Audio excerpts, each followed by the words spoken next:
Last year, I did my first Alaskan cruise aboard the Disney Wonder, and that was hands down a life-changing, I think maybe like my favorite vacation of all time, which is kind of crazy, but it's one of those trips. It was my husband and I, we talk about and think about all the time.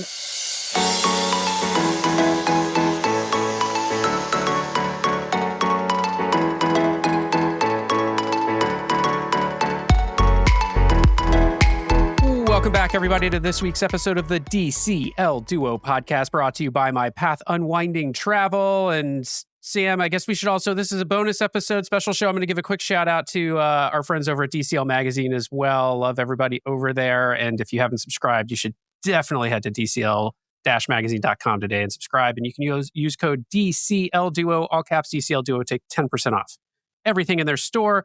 But we have such a fabulous guest tonight. We don't want to waste a second of her time. We want to get right to it. And so we have a theme park journalist, a podcaster, a published author, cookbook author now. Oh, soon to be. I think it comes out in the coming weeks. Yeah. Yeah. Just all the things. We love and adore her. And so I'm going to introduce... A fellow tri-stater. Yes. So she's of course from my rival state, from New Jersey. I'm from New York. But we're so excited. And also my favorite twin, Hero Minnie, from the Destiny christening. We are so excited to welcome to our show for the very first time. She's known as Adventures by Carly on Instagram and, of course, on all the socials, as well as on her website. But we are so excited to welcome to the show Carly Caramana. Carly, welcome. Yay! Thank you guys so much. I truly have been looking forward to this for months. I adore you guys and I've had so much fun with you in the Disney World. And what's better to be able to talk about it with people that love it just as much as you. Yes, we feel the same way. We were so lucky. We feel like to get to meet you in person on the Destiny, on that preview cruise and the christening. It's just like so wonderful to be able to meet people in real life who we've like interacted with online and who share in that love of Disney and share in that theme park love and Disney Cruise Line love and Disney food love, especially. And I just want to say it was great to meet such a supportive community of creators and fan media on that cruise. There were so many people we met, including Carly. It's so nice to be in that kind of a community of people. So just thank you for being so positive and amazing. Thank you. You know, I live my life good vibes only. So I feel like Disney's a natural fit for me to be in the workspace with. And it's so great to meet everyone. And it's so funny you mentioned that because there's so many people that you talk to online all the time. And then you meet them in real life. You don't realize that you haven't met them in real life before. It's always such an odd feeling. I'm like, wait, have we met before? Or do I just know everything about you, your family, your dog, your husband? We've had people on our last cruise. We had a person come up to us. We were having brunch at Palo, and he stopped by the table and he said, "Yeah, my wife is such a huge fan of your podcast. She's like, we're having brunch back there, and I just wanted to stop and say hello." And there's always this like apprehension, like, are you really the people on the podcast? We're just real people, right? Or are you like different and like what you see is what you get, man. Like exactly, exactly. And that's what we love about meeting people like you, Carly, because you know we of course follow you and we know you because of the podcast, and you know we've been friendly and had Seth on our show, who's your podcasting co-host with the Attractions Magazine podcast. Actually, let me back up and let's let you introduce yourself, because you are like, your articles are featured all over the place. You are a co-host of the Attractions Magazine podcast. I mentioned about the book. Tell folks like where you exist, and I want to talk about like how you became a theme park journalist, because that's just kind of fascinating. Like, I don't know how one becomes that. Like, I want to know a little bit about that journey. It is definitely a very niche thing. I am very lucky. I was born into a Disney family. I know a lot of people discovered it later in life. I was lucky to be born into it, to parents that honeymooned at Walt Disney World. We started going in the 80s when I was very little. And it was, you know, I'm from New Jersey. That's where people go on vacation, as they go to Walt Disney World. I love it. So we started going in the 80s, like 2-3 times a year. The second that annual passes became available, we have them. My mom has like kept on to a lot of really good stuff from our early 80s. So I have like quite the collection for my theme park museum one day. So I always loved the parks. I'm a parks person. I know people are like a Marvel or a movie person or animation person. I'm a theme park person. I love the vibes. I love the food. I love the attractions, everything about that. And so that's kind of where my journey was. I always loved the parks, and I also always loved writing. So about 10-ish years ago, so my past life, I worked in the music industry as a publicist for country artists. Very, very different, but also very similar. You're dealing with a lot of Entertainment, personalities. Yeah. Exactly. Yeah. So I was like, you know what? I love writing, and writing is a huge part of PR and marketing. And I was like, I have the knowledge because I know this product so well.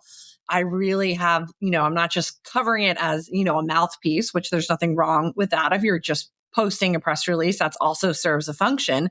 But I was like, I know this place backwards, forwards. I've stayed at every hotel. I've eaten everywhere, and I love it. It's what I would be doing in my free time, even if I wasn't doing this professionally. And so I was like, I have to do this and find a way to make it a career. And, there's no path. And it was the same in music. You kind of like, it's about meeting people and pushing yourself out there and just really going in all the way, because if you don't, you'll just get lost in the crowd. As you guys know, it's very niche, but also very competitive. And there's just not a lot of space for everyone. And it's hard to break in. But if it's what you love and what you want to do, you kind of find a way to just push yourself out there. And that's kind of what I did.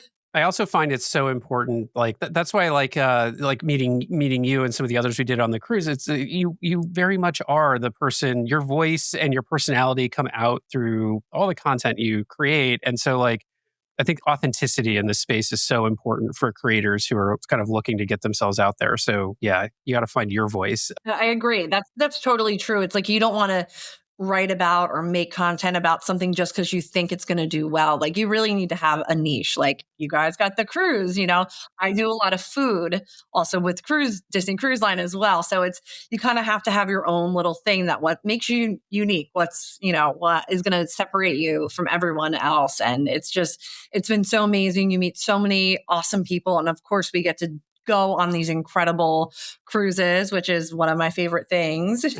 Yeah. Well, and of course, I mean, a ton of your writing is travel writing and a ton of your writing is food writing. But when I say food writing, food in conjunction with travel usually.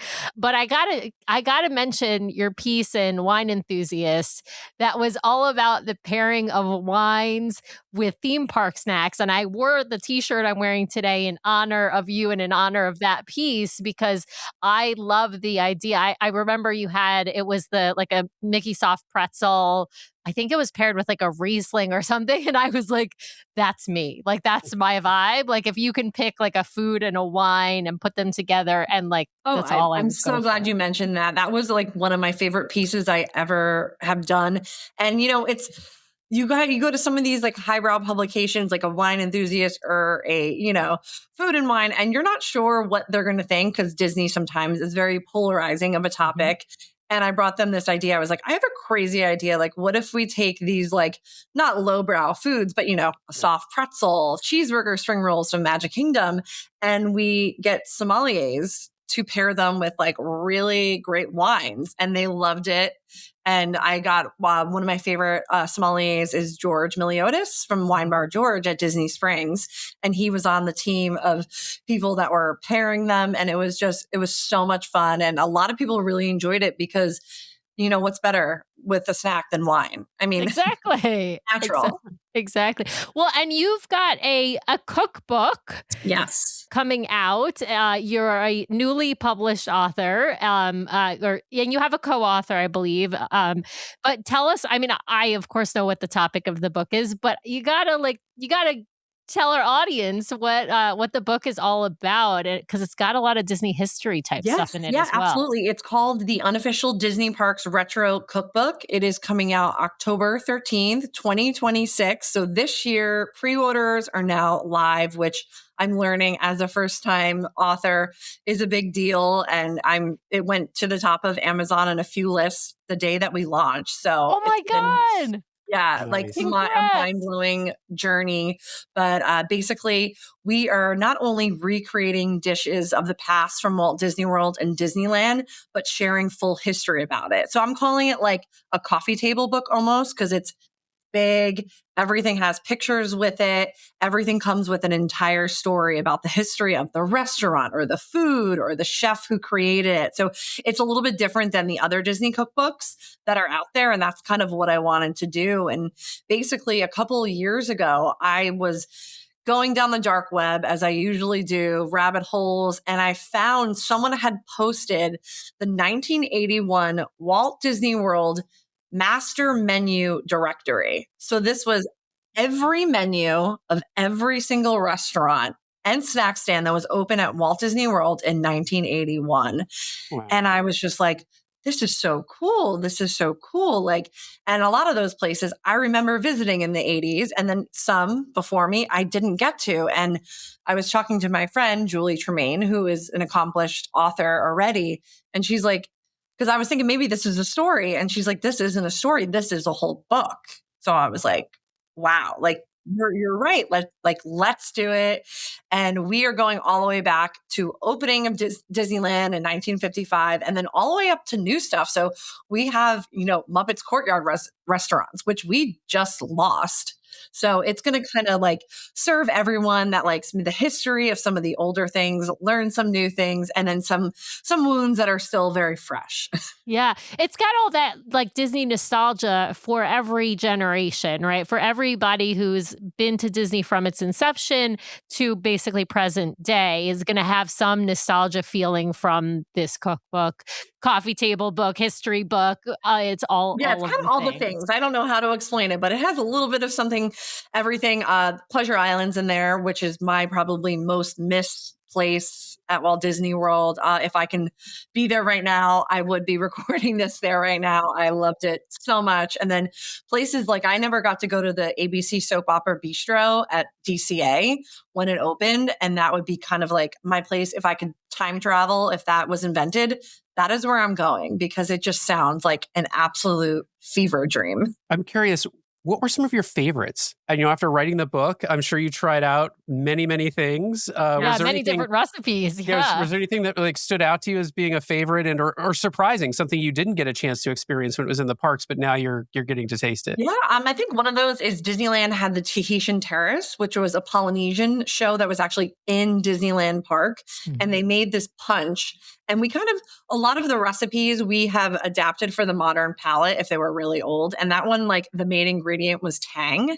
So I was like, I'm not making a drink with tang, but I'm going to celebrate the spirit of it. And I know what the original one tastes like.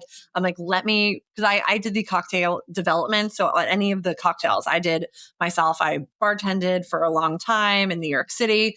And so that was really fun. And that I loved that because I was like, this is a delicious punch and it's non-alcoholic because Disneyland Park didn't serve alcohol at the time. Yeah. Back then there were, right, you couldn't get alcohol. I mean, the only place you get alcohol at Disneyland was in Club 33, I think, right? Yep. Yep. And even before that, we have Walt's Hideout, which was his little, I guess, like man cave secret bar that was attached to the Red Wagon Inn, now the Plaza. And we have that in there, and we have a version of Walt's Scotch Mist. So that was his favorite drink, but we've of course updated that too because he was drinking like not great blended whiskey because times were different. They didn't have a million different beautiful bourbons and whiskeys and anything. And so we're just kind of giving things a fresh, modern spin, but it has been so much fun. It is a long process. We signed our book deal over a year ago. And I've learned it takes a long time. It's very fun, but you definitely have to have patience, which I'm not good at.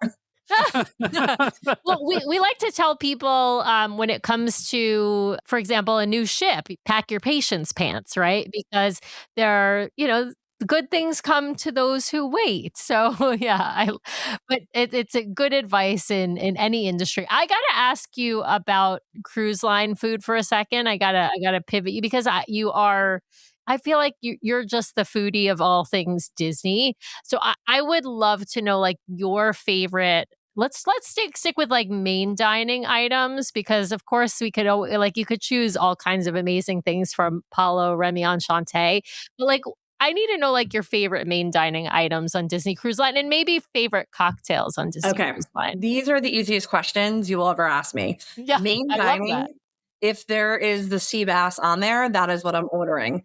And there's different preparations. I've had different versions, but at its core, the sea bass itself is always like the most beautiful piece of sea bass. And I never understand. I've been on all of their ships multiple times.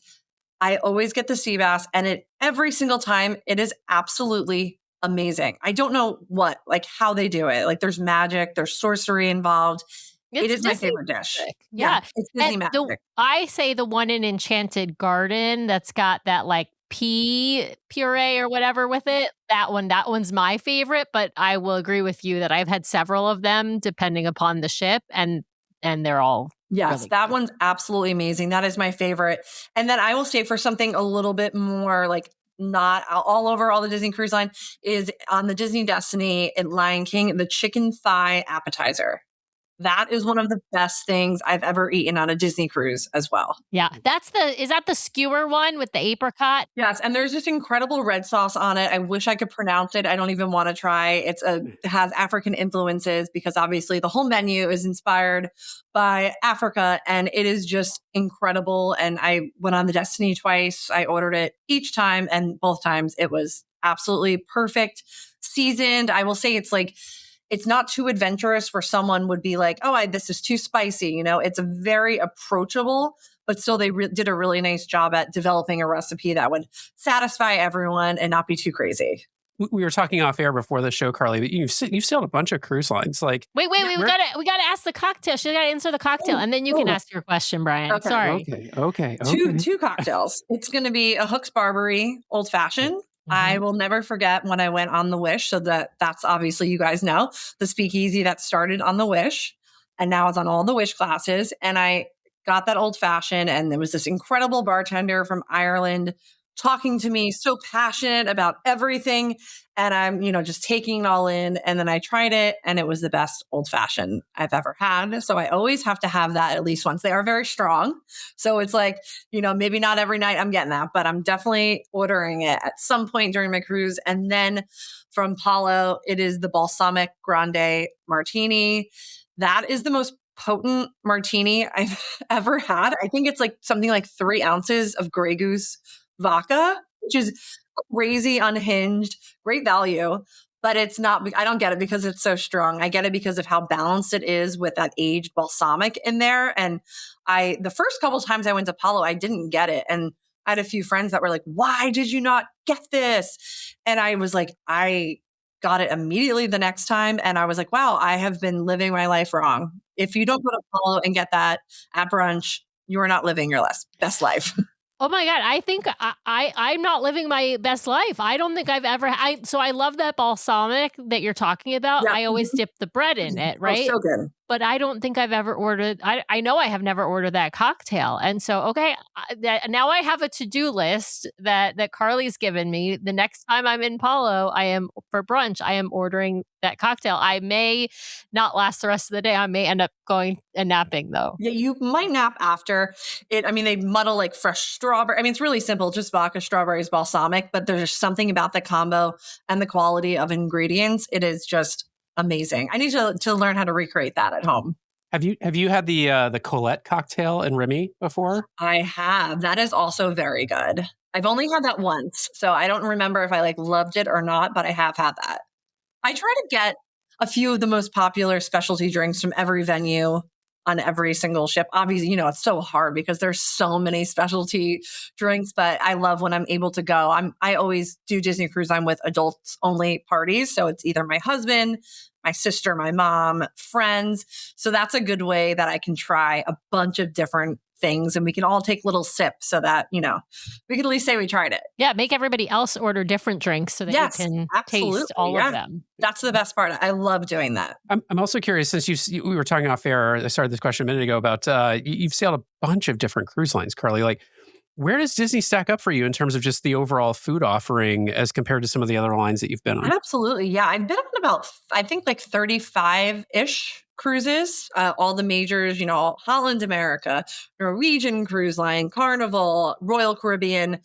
Disney Cruise Line is my preferred and my number one. And people are always like, but it's usually just you and your husband. You don't go with kids. Like sometimes, well, it's a group friend trip, there might be one or two rogue kids. You don't see them, obviously, because they're in the kids club. They want nothing to do with us. And it is my favorite by far. And that's because Disney customer service that you expect anywhere, that's what you're getting. It's the best at sea. I will cry when I leave my wait staff at the end because you get to know them. I mean, if you want it to be that, I'm always chatting with people, and that's what I want, because I think the whole point of travel is to get to know these people that live different lives than you, from different places than you. And obviously on Disney Cruise Line, you're meeting people from all over the world, Philippines, Africa. So it's that customer service and hospitality and the food. I think Disney personally has the best cruise line food. Obviously there's rare cases where something will go awry and whatnot. They will always fix it for you, but generally the food is so good, from main dining to Palo, upcharge restaurants, to the quick service. I mean, Donald's Cantina is like my favorite quick service food of all time. Chipotle at sea, as we always call it, Chipotle at sea. It is Chipotle at sea. I mean, they're making 20 different hot sauces fresh in-house. Like, you don't have to be doing that. You could just be putting hot sauce bottles. And on the older ships, the Pete's Boiler Bites, which they've changed the name, Duck and Diner with the shawarma. That is like, I eat that every single day when I'm on those ships, because it's so good. So, even the room service, I mean, I think it is by far the best. And I know Disney Cruise Line is maybe a little bit more expensive than some of the other price ranges, like of a Holland America or of a Carnival. But I mean, it's one of those cases where it's like you get what you pay for. And again, people are always like shocked. It's like, oh, just you and your husband are going. I'm like, yes. And honestly, I don't even really see kids because, they're in the kids club. And we're eating and doing our own thing in DeVille's. That's right. I mean, it's at, some of those all ship events, right? Like the sail away party, anything that's happening in the atrium. And of course, if you're going to the shows, then you'll see kids and character meet and greets. But if you're spending time mostly in the adult only areas, you really don't have to be around kids the whole Right. cruise. Absolutely. I mean, and I'm used to theme parks, so it's like even less kids than than that. So I don't mind it. I truly love it. I love every ship like they're my own children, for different reasons. I think I've now formulated my favorites, which I will share with you if you're interested. we got. I want the rankings, Carly. I want the rankings. Ooh. Okay, See, that might get hard. I think that's so hard because it's like within each class, then there's different reasons I like a certain ship. And, sometimes it's just like, oh, I really loved this one bartender on this ship, and I can't tell if my mind is skewed because of that reasoning. We feel that way about the Dream, where we don't love the Dream, but it has nothing to do with the ship.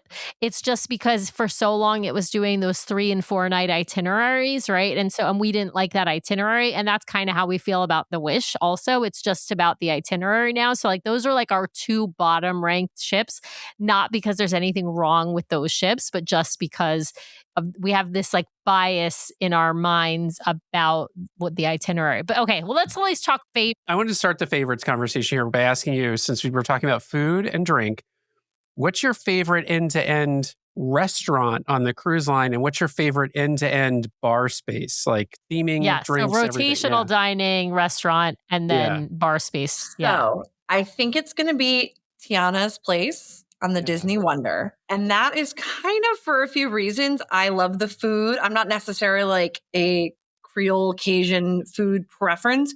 I just have had great food there. And it's so fun. Of all the, musical, dinner, theater shows, that's my personal favorite, with a close tie of being the Arendelle show on the Disney Wish, because I think I love the music of Frozen. But it's probably going to be Tiana's Place. Or, I'm just such a sucker for Animator's Palette, because it's just, that to me is classic Disney. It feels 90s, and it just makes me feel nostalgic. And obviously pasta purses are one of the best dishes in all of Disney Cruise Line. And I mean, you can't go wrong with them. You cannot go wrong. Listen, I have to say, eat your heart out, Josh, if you're listening. Truffle persets for the win. Okay. This coming from the food expert, Carly, who judges Disney food, all kinds of other theme park food. She's actually at Universal right now. She just stayed at the fancy restaurant in Helios. Like, yeah. So I'm right. Pasta truffle persets for the win. So I good. know. It's like, They just have to be served order hot. me up. I want that as my entree. Yes, absolutely. Yeah. And animators, I agree with you. Animators is so classically themed, and it just makes you feel like you're really in like the heart of Disney. All right. I mean, like when they do the Drawn to Magic, it's just so ridiculous because I'm a terrible artist. So it's just, there's something so funny about seeing that on the wall. Sorcerer and Mickey. I mean, it gives you that kind of, if you were like a nostalgic Disney fan, it gives you all those feels that it's just different from the other feelings you get on different restaurants. Love that. All right. The bar space, Brian asked, was the next question. 2. Okay. So it's going to be the French Quarter Lounge on the Disney Wonder, which kind of, I guess, ties to Tiana's place because they're nearby. It's like the perfect place to go for a drink before. The vibes are perfect. Drinks are great. I will buy the beignets. They're so cheap and I have to get them. And then I think my favorite is going to be DeVille's on the Disney Destiny. I am such a sucker for piano bar. Like I follow different Disney Cruise Line pianists. Shout out Matt Grinke. He is the best. Love him. DeVille's is, I feel like Disney Cruise Line has really hit their stride with DeVille's, and it kind of encapsulates everything that ship is about, which is, immersion, theming, storytelling, and it really is beautifully done at DeVille's, especially with the show, of course. Well, and they really up the drink presentations for, I think, both DeVille's and the Sanctum, but like it blew me away to see some of those drink presentations. They're absolutely. Fantastic. I definitely got the lipstick drink in DeVille's, got a bunch of the specialty cocktails in the Sanctum. I mean, even beyond the drinks itself, because I also like, not everyone wants a sweet drink, and not every night do I want a specialty cocktail. Sometimes I just want like a vodka soda or a red wine. So to be able to have that amazing theming, but then it's also full bar to satisfy everyone. And it is such a great space. I will line up gladly an hour ahead to get a spot, and I don't care.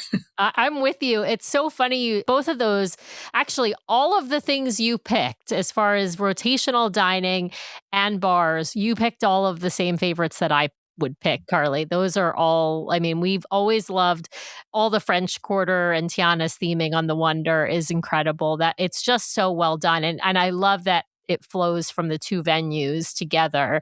Yeah, I mean, it's like the perfect way to start your night, then go to dinner. And then I have to say special shout out to the Palo Bar on the Magic and Wonder.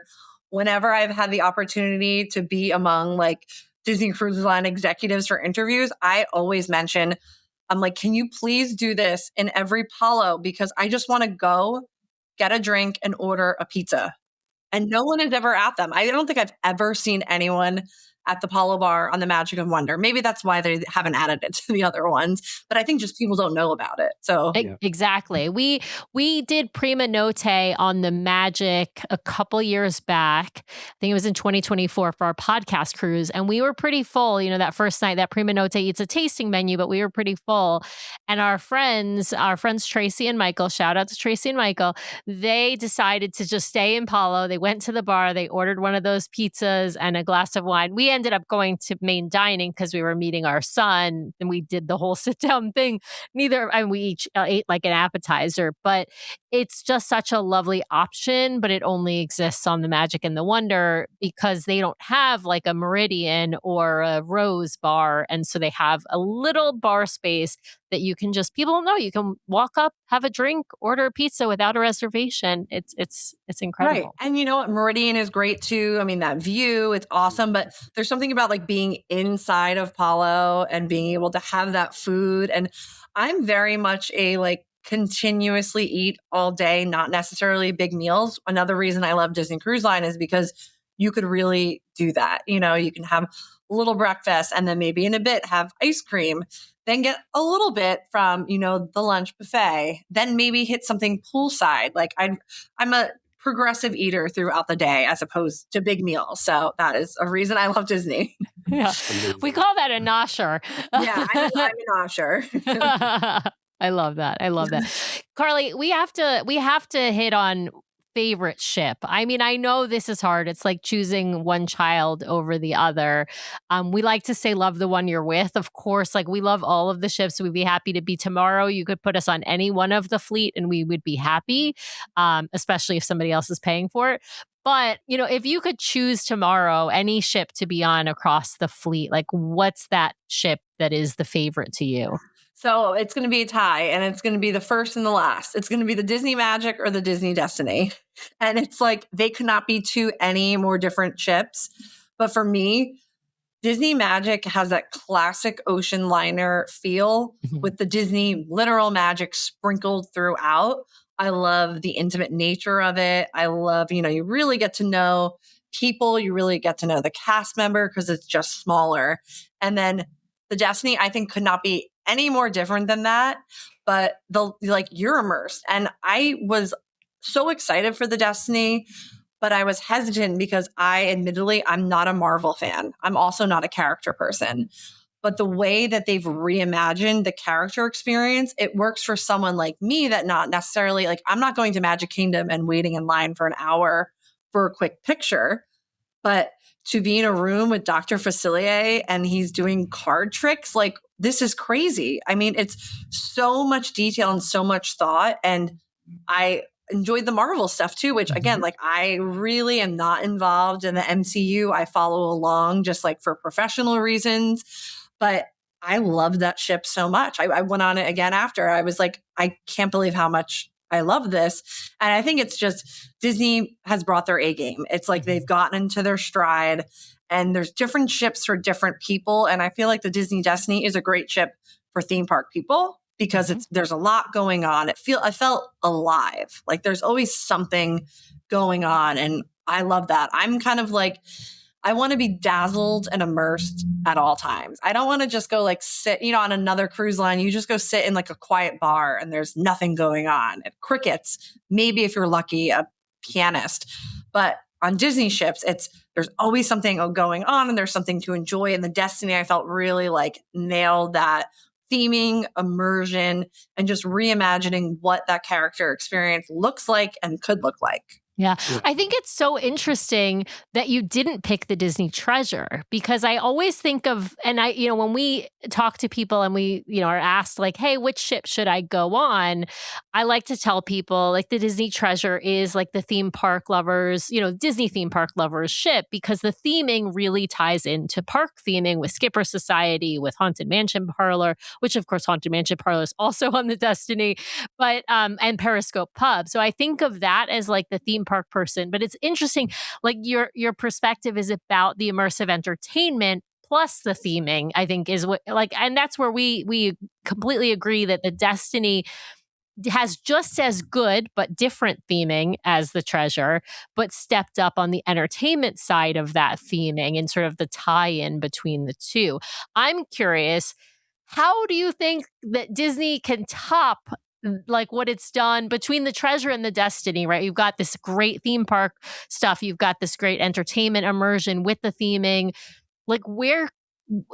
Can we see anything even better on the Believe, do you think? Or are we going to see something more of the same? Yeah, it's crazy. I had like thought the same thing because, you know, it's like, that's like Disney Destiny. They have reached their stride. They're in their groove of what they're trying to do. I think the next ship is going to be just as good because they're seeing what's working. You know, the Wish was just such a departure that I know a lot of, you know, long-term Disney Cruise Line cruisers were confused because it's different, but they were moving in like a new direction with the Wish. And then now it's like Treasure. Wow, they got it. Destiny, they definitely got it. So I think it's going to has to be in that same line of just pushing the envelope, pushing boundaries, and really, you know, doing these immersive things. I mean, the bars on these newer ships are insane. Like Haunted Mansion Parlor, I think on the Destiny, I probably spent the most time in there every night. I like would skip shows sometimes just so I can go when it was least crowded. That's a perfect bar and a perfect representation of Disney Cruise Line now. I mean, it is unbelievable. I just want to live inside the Haunted Mansion Palo. If I could, I would. I want them to do, like, I'm hoping for On the Believe, they'll do a different theme in that space, not because I love the Haunted Mansion Parlor. I just want something new. And like, we had so much hope and promise it's funny, we're recording this episode on May the 4th. So May the 4th be with you. I'm hoping we love Star Wars theming. We went on the Galactic Star Cruiser right before it closed. And I would love to see them do another Star Wars themed space, but better than what they did in Hyperspace Lounge. And you know what? When Hyperspace came out, I loved it too. It's like, again, they were just building up. They Hyperspace walked so Haunted Mansion Parlor could run. I mean, the Haunted Mansion Parlor is next level. Still love Hyperspace. I am hoping also for maybe like an Oga's Cantina at sea, I think would be great. I would also love a Trader Sam's version at sea. I mean, we are at sea and the tiki drinks are a natural fit for that. I think they could definitely do something, but they probably won't even do that. They're going to surprise us with something even better than we're not thinking of, but I love both of those spaces. And if they are on it, I would be happy because they're great spaces. Are you listening to our show because you want to make the most out of your next vacation? Great news, the fabulous team over at My Path Unwinding Travel can help guide you so you don't miss a thing. Their team of professional travel advisors are caring, knowledgeable, and experienced. It's why we use them to book our own travel. My Path Unwinding Travel is an authorized Disney vacation planner, which means they are recognized by Disney for their expertise and service. They have sailed on all the Disney ships, including in concierge, visited the theme parks, adventured with Disney, relaxed at Aulani, and so much more. Whether it's a Disney cruise, a theme park vacation, or Adventures by Disney, or if you are looking to expand beyond the mouse, My Path Unwinding Travel will elevate your next vacation planning experience. Even if you have already booked, reach out for a complimentary consultation to make your vacation even more magical. Ready to talk to the experts? Head over to mypathunwinding.com/DCL Duo or email dclduo@mypathunwinding.com so they know we sent you their way. Thanks, My Path Unwinding, for sponsoring today's show. Now back to the episode. But speaking of Disney surprising us, we could not let a conversation with you go without talking about so we've had the Destiny and the Adventure, the Adventure launch this year. Now all eyes are on the Believe, and we've got an OLC ship coming after that, and then two Meridian class ships coming to a port near you. What are you most hoping? Let's start with the Believe. What are you most hoping Disney does with the Believe? I'm hoping I love the Lion King on the Destiny. I am most looking forward to whatever they make as their musical rotational dining.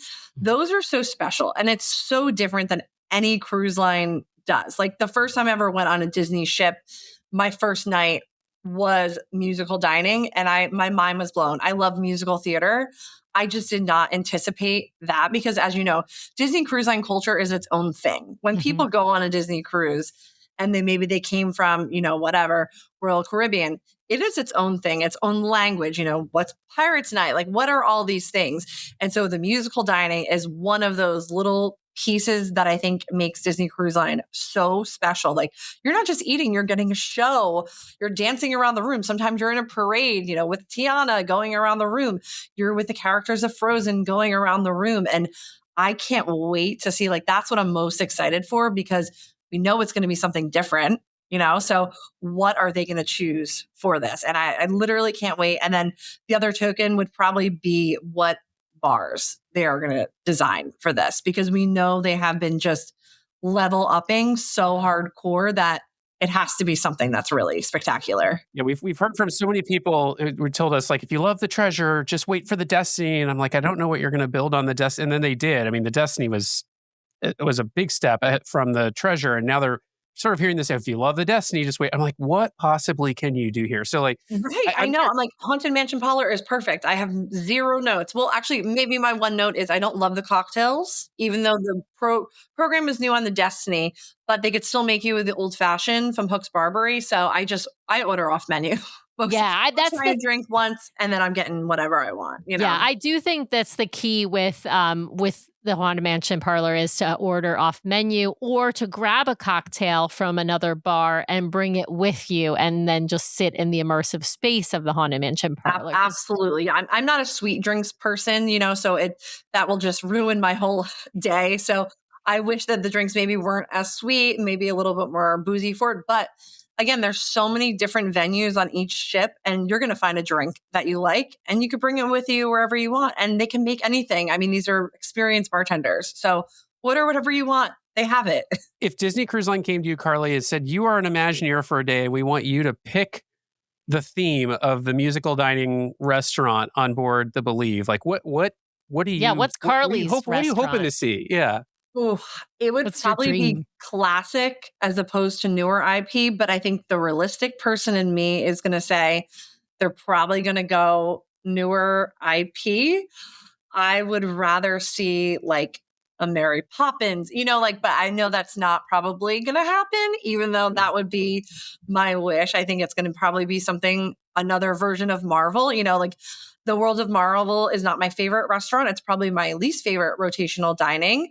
But I think if they did like a musical thing, I mean, that could be really cool. We had the Marvel musical at Disneyland. So they could do anything. I would love a Rogers the Musical restaurant. My God, yes. Oh my God. Exactly. Yes. I mean, and Marvel fever shows no sign of slowing down, so I think there's a lot that they could do there. But I would want something classic. I mean, they're not going to want to hear what I want to do. I also watch the penguins dance on stage. It would be adorable. Yeah. I had high hopes that they would convert Enchanted Garden during the dry docks into something more Mary Poppins themed because they had extra space and it just seems like it didn't seem like it required an overhaul. Would completely fit. They could absolutely do little touches to theme it Mary Poppins rather than a complete redo. Right. Yeah. Exactly. Yeah. And then that restaurant, I have great food, but it's like a little boring, not boring, but it's still not boring in the context of cruising. But when you're talking about Disney Cruise Line, where everything is just, there's so much going on, there's so much theming. And then sometimes you're just like, oh, okay, this is simple. But I think they're just moving there naturally because this is what's happening.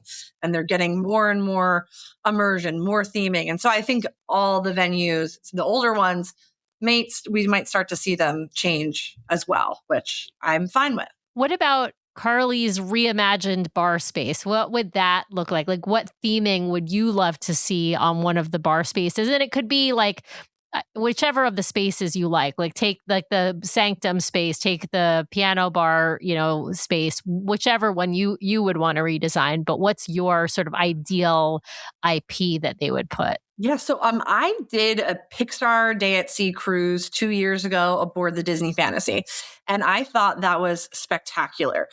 It's like if you're used to all the activities that a Disney cruise has, then you go on these themed and you're like, how could they add even more? They can. I had the best, like truly the best time. It was my mother and I. We built Forky. We went to all the shows. It was so much fun. I would love like a lamplight lounge, kind of like an elevated celebration of Pixar animation at sea. I think that would be wonderful. They could have the sketches and whatnot. And then if I couldn't do that, I would want a Trader Sam's at sea because that is one of my Trader Sam's Enchanted Tiki Bar at Disneyland is one of my favorite bars at any Disney property, probably my favorite bar. So I think I would want something like that at sea. And I can just imagine all the Easter eggs that would be sprinkled in there. They would fit it all and it would be perfect. I mean, that's the kind of drink that I want when I'm cruising. As you were talking, where my mind went was like, wouldn't it be interesting if they did in the Haunted Mansion parlor some sort of inside out bar and like the drinks name themselves? You've got the joy, the sadness, like all that sort of the ennui. Yeah. No, yeah. I love Pixar. Like I'm not a Marvel person, but I am a really big Pixar person. I love Onward, Up. I mean, there's just so many good, like heartwarming movies. So I would love to see something like that. What's your go-to itinerary? Like, what's your favorite? The one that, like, for us, the Eastern Caribbean. Like, we just love to go to the Eastern Caribbean. So, if we've got to pick just a stock and standard cruise, that's where we're headed, right? What's been like your kind of go-to itinerary? And then maybe, what's your favorite? What was the one that you did that one time and you're like, that was just so much fun? Yes. Last year, I did my first Alaskan cruise aboard the Disney Wonder, and that was hands down a life-changing. I think maybe like my favorite vacation of all time, which is kind of crazy, but it's one of those trips was my husband and I, we talk about and think about all the time. And I didn't know what to expect going in. I kind of fell into that world of, I never really thought about an Alaska cruise. I made assumptions that it was for older people, that it would be sleepy and whatnot. And I couldn't have been any more wrong. I mean, it's a week-long cruise too, which is, I've done so many short Disney cruises, 3-4 nights, also done week-long ones. I was a little nervous, sometimes in the longer ones, I'm like going somewhere I've never been. I'm not sure. It was the first time I was not ready to get off. I wanted to stay. I mean, the Disney Wonder is a wonderful ship, but going to Alaska and the way, and just again, like with Disney Cruise Line and that care, I mean, having the naturalists on board, giving out hot chocolate, Mickey and Minnie and their exclusive outfits, and being in ports for like 9 hours as opposed to the shorter ones of the Caribbean. It was just so special and truly the greatest cruise ever, greatest itinerary ever. I literally cannot wait to go on another Alaska cruise. And if it's not that, I like shorter ones to the Caribbean. A lot of times, I think I've been to probably every island, at least the major ones in my cruise journeys everywhere. A lot of times I don't get off the ship anymore just because I love the ship so much. So It's going to take a lot for me to get off the ship. I'm getting off at Castaway. I'm getting off at Lighthouse Point. But other than that, I'm probably going to stay on the ship. I just love enjoying it. And it's like time goes by so fast. I'm like, wait, I need to have another Cove Cafe coffee. Like I need to do this. I need banana soft serve is my favorite flavor. Oh, yes. Oh, ours too. Banana Preach. soft serve is the best. So good. And it's like, I have my little routines and things I look forward to. And I just love being on the ship because they are the best ships. Yeah. I mean, I think the one of the best itineraries for you then, Carly, is that duo dip where you hit Castaway and Lookout, and that way, and then you have like a sea day or two, right? So like a 4-night itinerary with the 2 private islands is like the perfect. I was going to say, if you loved Alaska, Carly, and you haven't been to Norway yet, I don't know if you've done Norwegian Fjords cruise, I but it's need to do that. Yes. so good. I would absolutely love to. I mean, I want to go everywhere. And it's like, I think the thing with like Alaska for me, it wasn't that I was nervous about going. It was just when things are outside of your comfort zone, like I'm a creature of habit. Like I will gladly go to Walt Disney World every month and have a great time.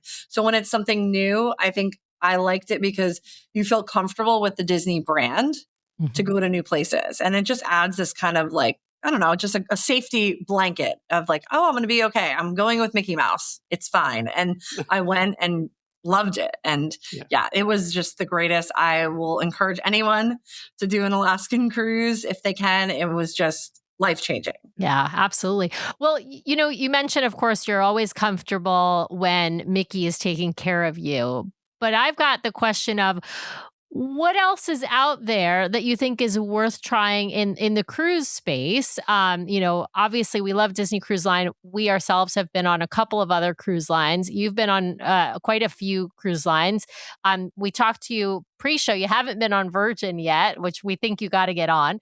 But I'm curious what you would say is like, what's like number 2 and maybe number 3 for, if you have to choose a cruise line to go on tomorrow, but let's say Disney's sold out or, something's happened, the mouse has gone bankrupt, God forbid. But it's also very easy for me. It's going to be Royal Caribbean. Also, excellent customer service. The staff members are awesome. Great venues on board. I mean, especially the newer ships. I've done all the newer ones. Amazing. Star of the Seas. And their entertainment is also so good. Like I'm a theater person. Disney Cruise Line has amazing entertainment. So does Royal Caribbean. They did a full Back to the Future the musical, not like a cruise version. It was the Broadway version just adapted, like had to cut a few songs because a cruise musical can't be 2 hours. That's just not industry standard.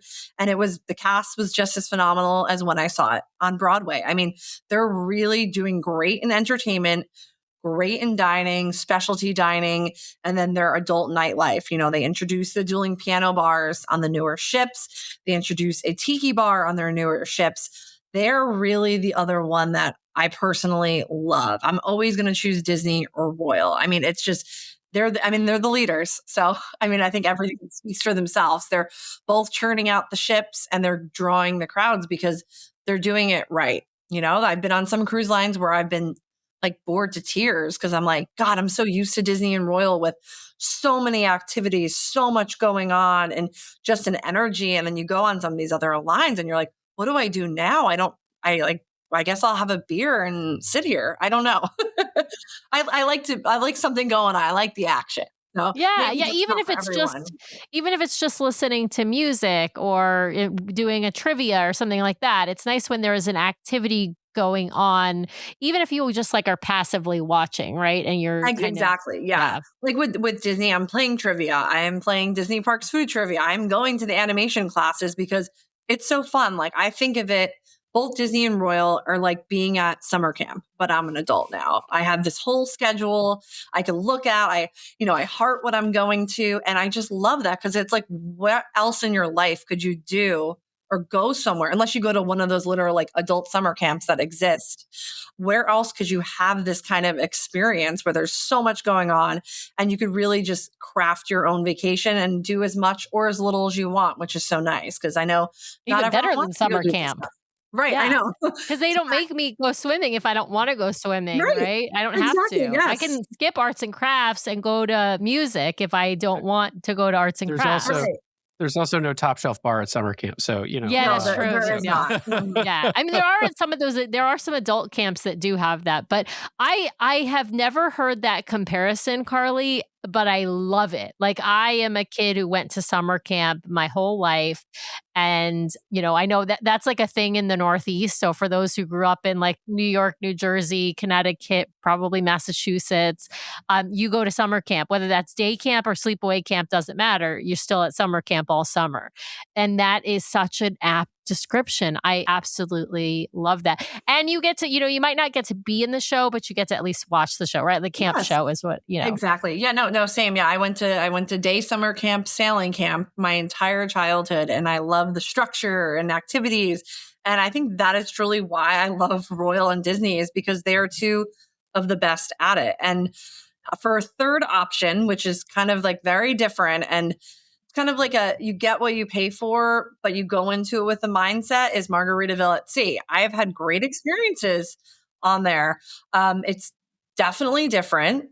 You definitely have to go in with a relaxed attitude, but you're around all these other people that are like, hey, I'm here to have a good time. Like, we're going to have drinks. We're going to listen to this band. We're going to dance. We're going to go to the piano bar. And the food, like, not that great, but it's very affordable and just a good time. I mean, that's totally different than Disney and Royal. I mean, those are like, the Cadillacs of cruises.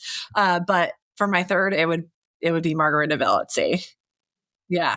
And it's like $99 per person for a 2-day cruise. I mean, that's why I tell people, just try it. If you hate it, you're not stuck. That will cover, that's like cheaper than going to eat at a restaurant. Like, right. Exactly. Yeah. I mean, it's way cheaper than my like alcohol bill on a Disney cruise. Even though the drinks I feel like are very priced affordably and reasonably. They're not like price gouging you, Right. They're not like, let's say they're not cheap, but they are reasonable. They're not like astronomical or anything like that. Yeah. I'm curious. So as Disney marches its way toward 13 ships in the fleet, I think a lot of people are talking about where are they going to go next, right? Because they're going to have enough of a fleet that they're not as limited in sort of having to only be in Port Canaveral, only sending a ship over for part of the year to Europe, those sorts of things. Like, where would you most like to see the cruise line go next that they sort of haven't been to before? I think that's really interesting. I think what I am seeing now, it's like 2 ships are going to Alaska this summer. The San Diego port is popping off. Galveston, I did Galveston for my first time last year, and that was the most seamless experience ever. The terminal, I mean, it's growing because they announced that big expansion, but it was like 5 minutes, no other ship in the port. Amazing. So wherever they go to, I would like it to be somewhere that's also a similar port experience to that. I have never done a Mediterranean cruise, but I'm doing my first one this summer. And I'm like very excited for that because that's going to be like a whole new ball game for me. So I think if they were to do something new, I want it to be somewhere outside of the US, something totally different. And it's interesting about the growth, because I think about Disney and Royal all the time that are both churning out these ships. I wonder if there will be a cap point, because there has to, things change, travel habits change. I mean, cruise right now is hot. I mean, the record number of people are cruising. So it's certainly like one of the hottest travel industries. So I am super curious to see how that's going to go. But at the same time, Disney is running at least like 95% for every single sailing. So we know the demand is there. People want to stay in the rooms they want to stay. And, 2 ships going to Alaska, I understand why, because all those sailings are sold out. And you have to think about the seasons. The Alaska cruising season is short. You can't go to, it's not like the Caribbean where we can pretty much go whenever and it's going to be at least decent. So it is very fascinating. And I'm like excited to follow the cruise industry in the next decade, because I don't know, I don't see it slowing down, to be honest with you, because I kind of had like a weird cruise journey myself as I grew up cruising. Then in early adulthood, I didn't like it. My husband didn't like it either. And we had like a Disney Cruise Line experience, and that snapped something in us where we're like, oh, we are back. And we've been like, if we don't go on a cruise like every other month, we feel like there's something missing in our lives, and we love it. And I think it's like, as I get older, I appreciate not running around Europe and changing a hotel every 2 days and just leaving my stuff. And it's just like, as my own travel tastes change, I understand why cruising is as successful as it is, because you meet people all the time that are like, oh, I would never go on a cruise. And I'm like, okay, like I never said that, but I could definitely understand where you're coming from, but you just haven't done it right. It's the same to people that like, you haven't done Disney World right. So that's why you don't like it. Same with cruising. You just haven't done it right. Otherwise, you will find and discover why it's amazing. Absolutely. I think sometimes people go on the wrong cruise line or go for them, or go to the wrong destination for them, right? Or just don't do the research to understand how to even just plan their day on whatever cruise that they've gone on, right? So I think there are lots of mistakes you can make, especially if you go in with sort of a certain expectation and then that expectation is not met. So I think if you do the research and you figure out what's the right cruise line for me, what's the right itinerary for me, and what's the right style of cruising, like, am I a person who wants to hit every activity, or am I like me, or am I like Brian, who wants to sit by the pool doing puzzles most of the day and will pop into a couple of activities? Because either of us, if we cruise the way the other cruises, neither of us will actually have a good time. If I'm sitting by the pool the entire day doing puzzles, I feel like I'm missing out and I'm actually not having a good time. And if I drag him with me going to everything, he's exhausted and he's cranky. So it's just like I know it sounds like, I'm not trying to make him sound like a toddler. I think I spend like 15 minutes at the pool on each ship. No joke. Like, I will lay out for like a few minutes, go in the water just to say I did. And then I'm like, oh, I'm off and running. I'm going to Cove Cafe and getting an espresso martini. I'm going to this class. Like, I like to be go, go, go, go, go. And, that's not for everyone, but at least like, if you know how to do it, then you could plan accordingly. And, it's also who you travel with, if you're with, like, I like when people go on those like multi-gen trips so that everyone kind of goes off, does their own thing. And then, you go to dinner each night together. And then that's when you regroup, but you don't always have to be doing everything. My favorite quote from any guest we've ever had was from Emma Cruises. And she said, there is a cruise out there for everyone, but not every cruise is for everyone. And like that just encapsulates it for me. 100%. Yeah. I mean, I've definitely been on like one cruise line that's for older people a week long. And I was like, I'm going to jump off this balcony. I was so bored. And I was just like, it's just not for me. And I love food again. So I'm picking a cruise line like a Disney or Royal that is known for exceptional food. And not everyone cares. Some people are like, just give me chicken fingers and I'm good to go, and unlimited pizza, whatever, which Disney also has. But, it's like, I want a little bit more of an elevated experience, and I can get that. And I know what to expect. And also, like, we know to book Palo and whatnot. So you got to know and do research, which I know a lot of people don't have time for that. So that's unfortunate. But with any vacation, it's all about the research. Yeah, absolutely. I think even like when you think about your style of eating, right? Like whether you choose a specialty dining heavy, ship, for example, like if you choose an older royal ship, you're not going to have all the, all the bells and whistles of activities that you might have on a newer ship. And same with specialty dining. And so if you're not a Windjammer buffet person, you're probably going to be disappointed. But, if you go on, like, let's say this, star class or icon class, you go on the Star of the Seas, or you go on an Oasis class ship that's one of the newer ones, you're going to be a lot happier because they have all these, specialty dining options that can really elevate that food experience. Yeah. All right. Well, I didn't Yeah, ask I'm you glad about you mentioned shows. that. Yeah. With Royal, like I don't like their main dining personally, but I don't care because I love Windjammer. I love Sorrento's Pizza, and their specialty dining is just as good as Disney. Chops Grill. I had the best filet of my life this past January. I've been there a few times. Amazing, but you got to know how to do it. Like I haven't set foot in a main dining there in years because I'm eating quick. I'm eating the buffet, or I'm going to go all out and book a few specialty dining. And it's just, you got to know, it's main dining there is totally different than, your rotational dining on Disney. And it's very interesting. It's like, people are always like, wait, Disney doesn't have, a buffet, traditional buffet at night. And I'm like, no, but you're not going to want to go to it because it's so good. Exactly. That's how, I'll be honest, I don't love a buffet period, including the Windjammer, but I do love the specialty dining, and I love some of the quick service options on Yep. Royal as well. Oh yeah. Sorrento's Pizza. You will find me there every night. Yes, it's excellent. Okay, I didn't ask you about shows, so I got to back up because I know Brian's looking at me like, okay, Sam, we've reached an hour. We need to wrap this show up. But we could talk forever. But as someone who loves theater, a fellow theater lover, you mentioned Back to the Future on Royal Caribbean, which I've heard is incredible. We saw it on land, actually in London, and loved that production in the West End. But I have to ask you your favorite. I cannot leave this show without asking you your favorite Disney Cruise Line main stage show. It could be, on any of the ships. It could be on one of your favorite ships, but it doesn't have to be on one of your two favorite ships. Carly, which one is your favorite? Please tell me it's one of my favorites because I love that we twin on almost everything. Frozen, but I think I just love Frozen so much. So I think it's like, I can appreciate, like Moana was incredible on the Disney Treasure, pioneering, innovative technology. I just love Frozen. The music is so good. The story's so good.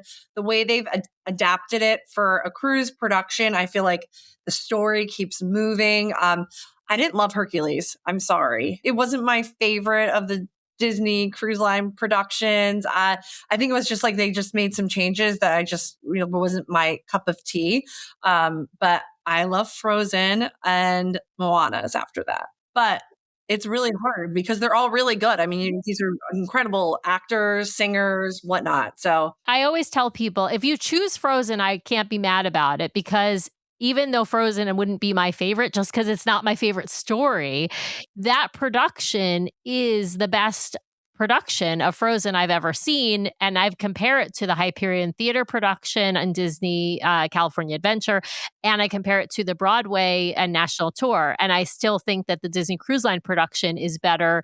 And I think the use of the adaptation with puppetry is just brilliant. So yeah, so I completely understand why you'd pick that one, even though you didn't pick one of my favorites, Carly, but that's okay. What's your favorite?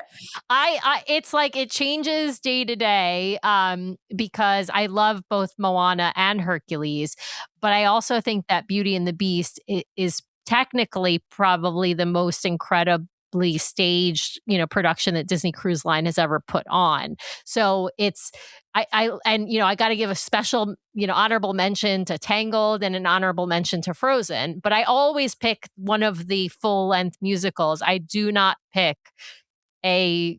Brian's favorite Golden Mickey's or my favorite of the variety shows, Sees the Adventure. Like all of those they're very good, but I need a full storyline. I need a real. So do I. Beauty and the Beast also fantastic. I mean, you're seeing a full Broadway production. Like, it's always so hard to explain to people. I'm like, this is not a cruise show. You know what a cruise show is. It's a hokey thing. No, these are full Broadway shows. And it's so hard to pick because they all are really talented. And those people work so hard. It's like, you'll see someone that night in Beauty and the Beast, and the next morning he's like the photo guy at Royal Gathering. I'm like, how do you guys work so hard and you do everything? And it's like, these cast members are so incredible. And, they make the Disney Cruise Line experience with talent and how much they care about what they do. Yeah.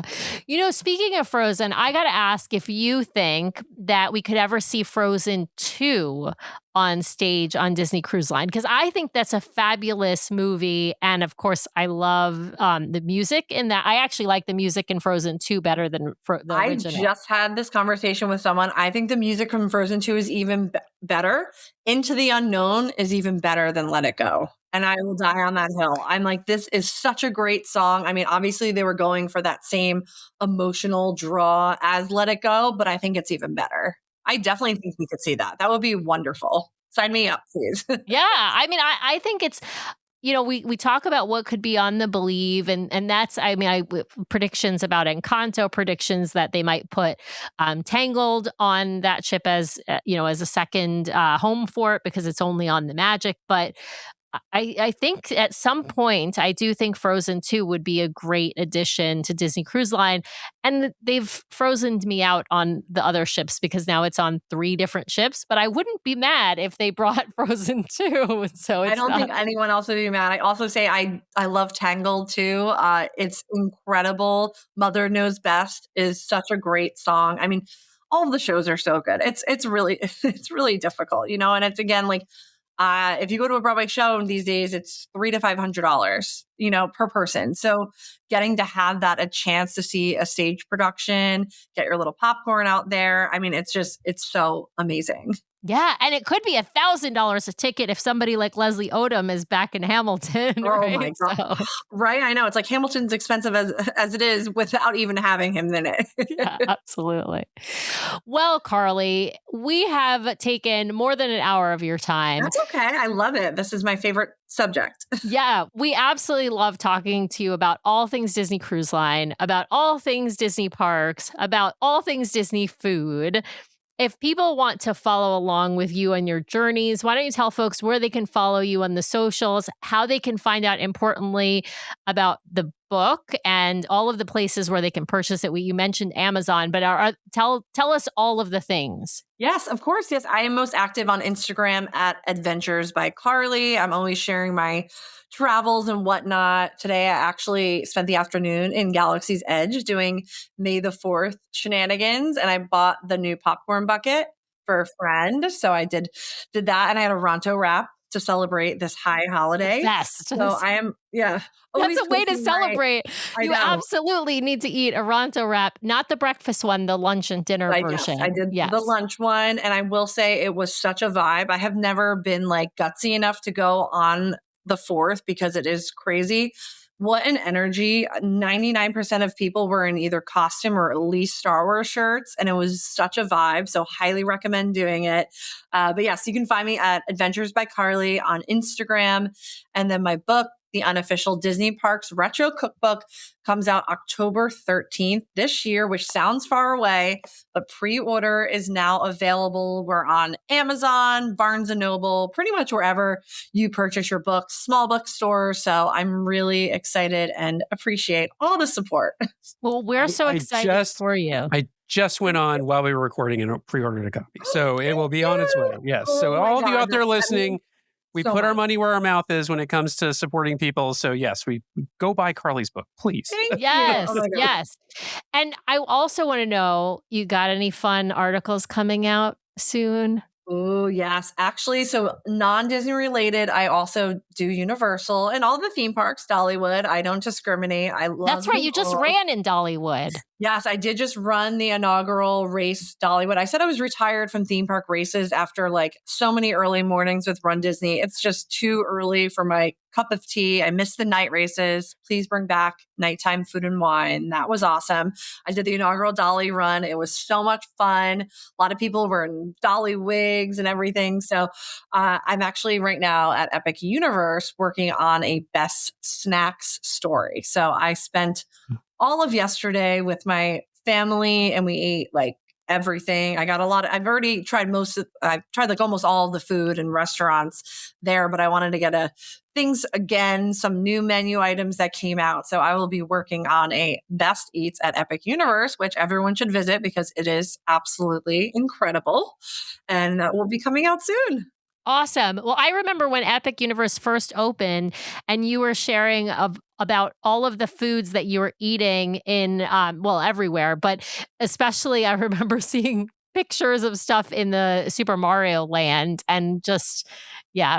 So good. Yeah, they have a little meat and cheese calzone that's shaped like a super mushroom. And that is one of my favorite eats. It's definitely on my list of best snacks, but they've really upped their culinary game and it's very exciting to follow. Awesome. I just love talking food with you.